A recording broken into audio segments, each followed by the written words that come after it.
है पढ़ दो। हाँ हाँ, हमारे दुख में, हमारे सुख में, हमारी खुशी वाली कार्यक्रम में हमारे हिंदू भाई तशरीफ लाए, उनके यहाँ हम जाए, यही हिंदुस्तान की गंगा जमनी तहजीब है। अगर इसमें कोई दरार आ जाए ये अच्छी बात नहीं। क्यों ये दुख भरेगी अपने दिल से, अरे किसी से कहेगा कौन, आपस में कटी मरेंगे तो आखिर बचेगा कौन।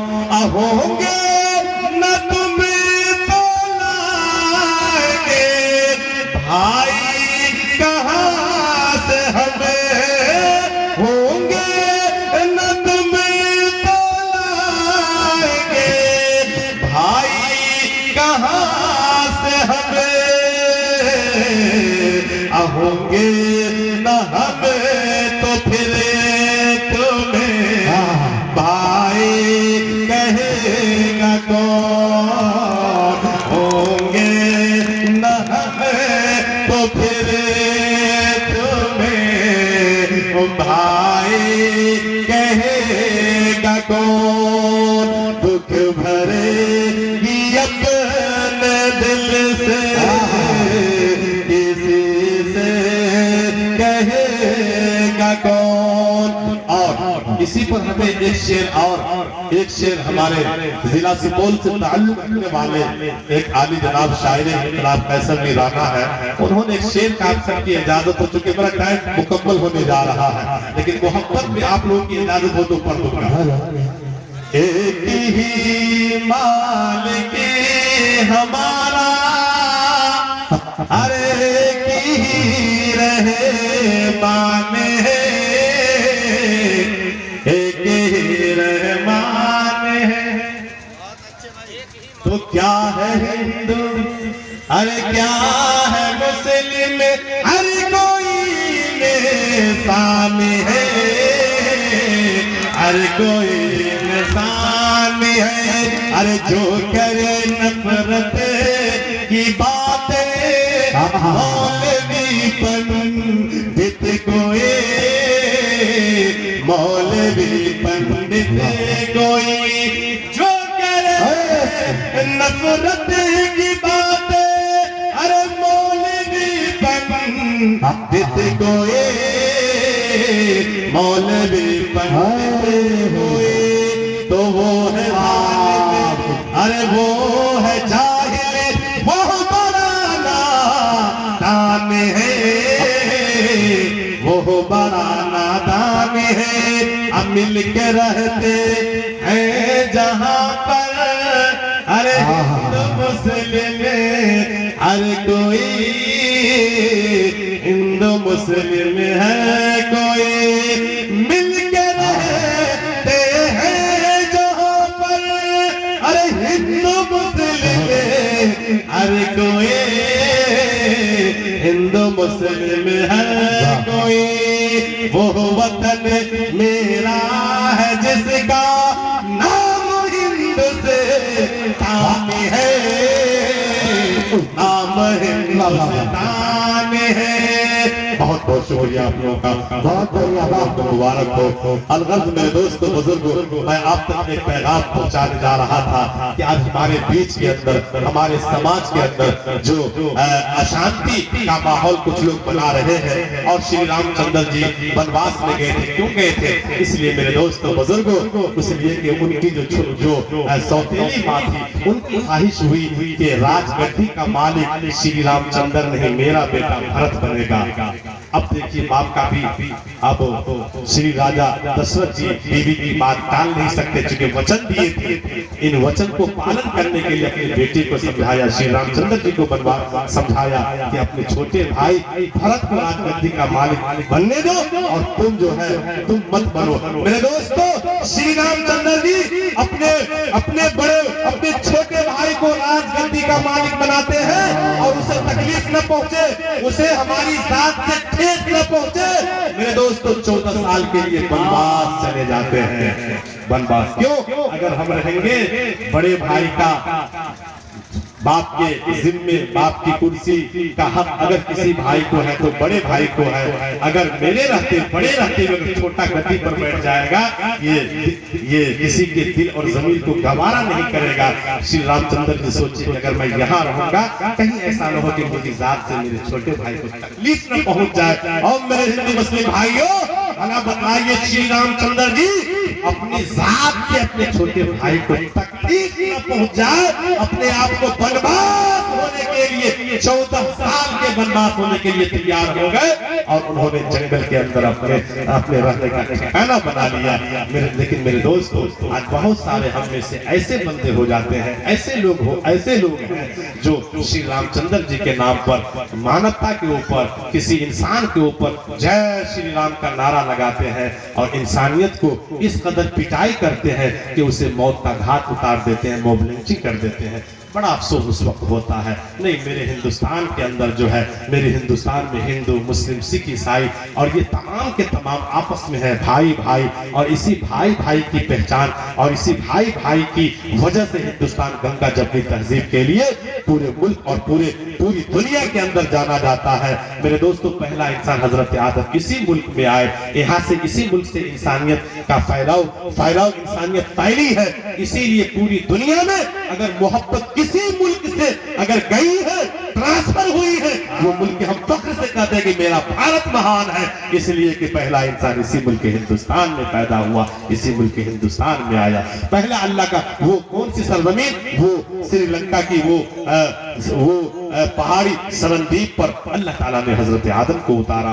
मेरे दोस्तों, हम फख्र से कहते हैं कि मेरा भारत महान है, इसलिए कि सबसे पहले अल्लाह का आदरणीय फरिश्ते, तमाम फरिश्तों के सरदार हजरत जिब्राइल जो तशरीफ लाते हैं किसी और मुल्कों में नहीं, बल्कि हम फख्र से कहते हैं कि मेरा भारत महान है, इसी मुल्क के अंदर हजरत जिब्राइल तशरीफ लाते हैं। अलगर्ज मेरे दोस्तों, एक आखिरी दोहा पढ़ करके मैं अपनी बात को खत्म कर रहा हूँ कि महल्ला फेरत जुग भया, तो पंडित भया न को, माला फेरत जुग भया, फिरा न मन का फेर। अरे माला का मन का छोड़ के मन का मने का फेर, मन का मने का फेर। बहुत सारी बातें, बहुत सारा पैगाम आप तक पहुंचाता मेरा टाइम हो चुका है।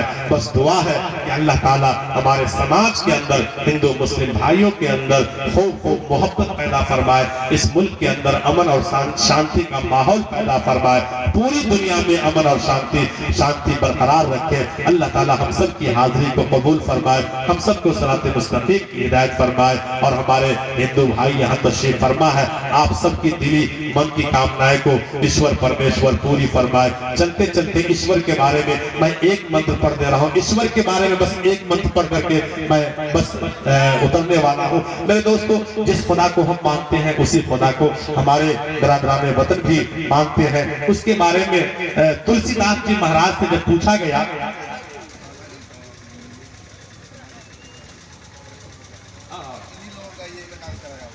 माशाअल्लाह, बड़ी खुशी की बात है कि हमारे बीच जो आज हम लोग जिस पिंडाल में बैठे हुए हैं, मेरे दोस्तों, आज गर्व से और फख्र से आपके सामने में जुबान उठ रही है।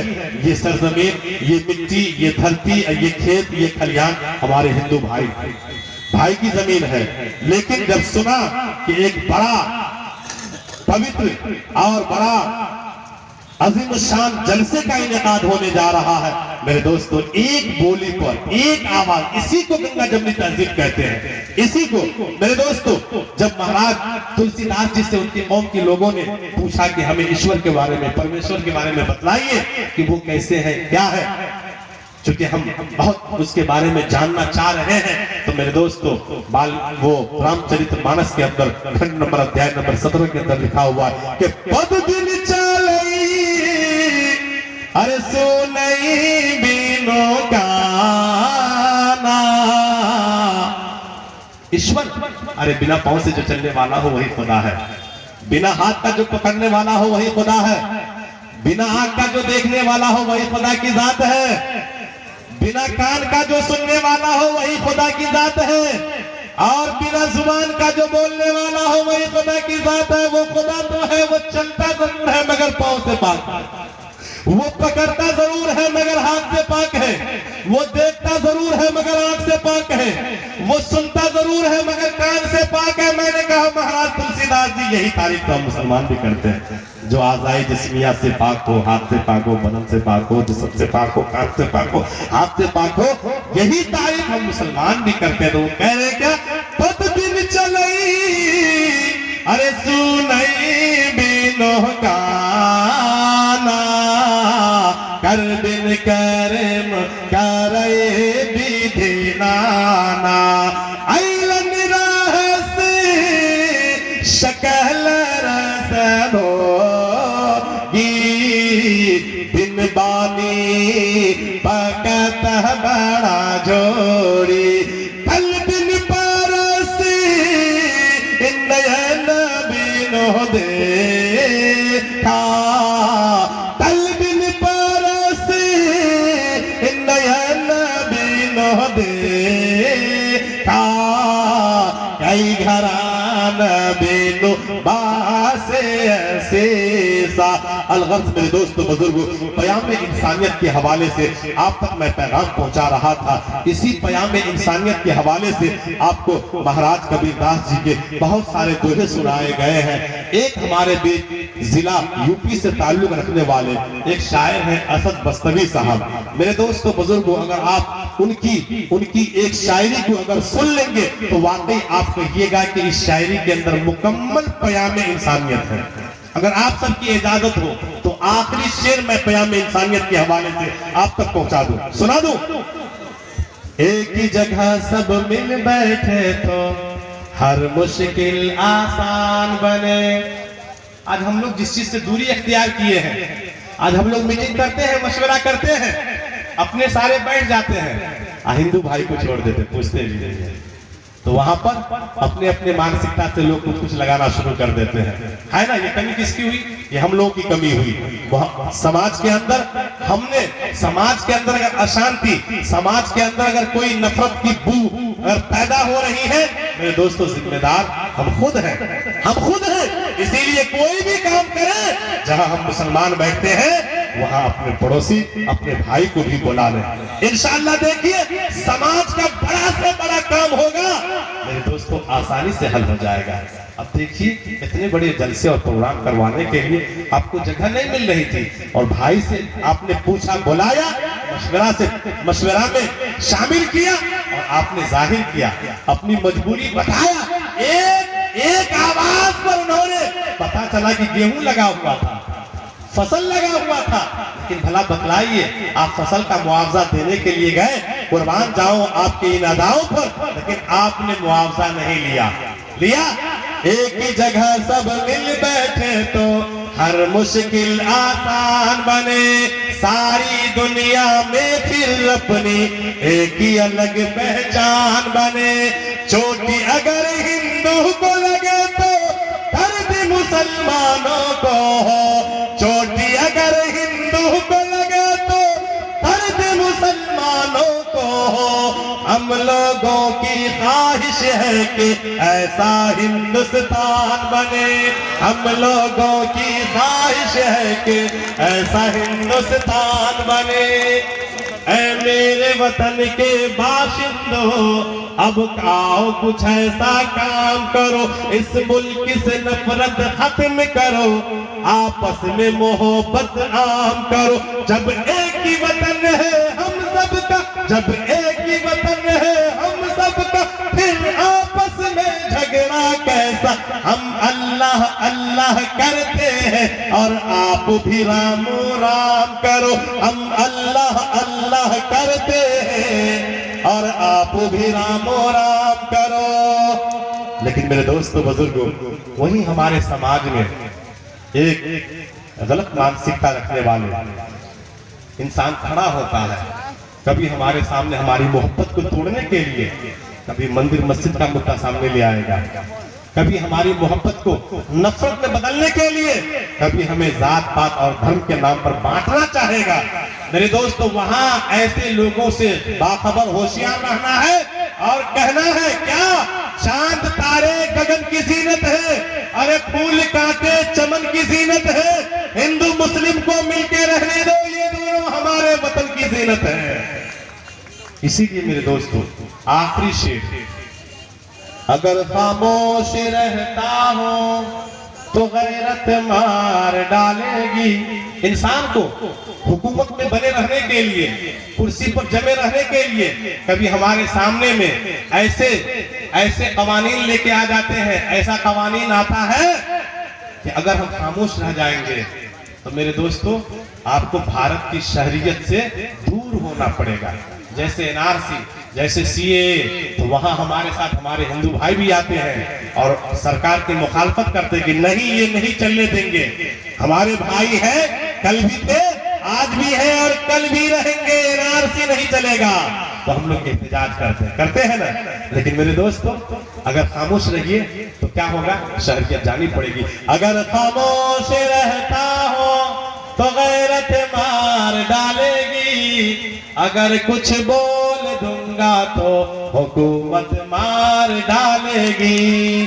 बहुत होशियार है रहना सभी हिंदू मुसलमान को, बहुत होशियार है रहना सभी हिंदू मुसलमान को, लड़ा कर वरना आपस में सियासत मार डालेगी, लड़ा कर वरना आपस में सियासत मार डालेगी। अलगर्ज मेरे दोस्तों बुजुर्गों, बहुत मौका मिला, आप लोगों ने बहुत मान सम्मान दिया, आप सबकी अजमतों को सलाम है, भाई की अजमतों को सलाम है। अल्लाह हम सबको खुश रखे, आबाद रखे। बार बार इशारा हो रहा है, इसलिए जितनी बातें कही और सुनाई गई है, अल्लाह हम सबको अमल की तौफीक अता फरमाए। तौफीक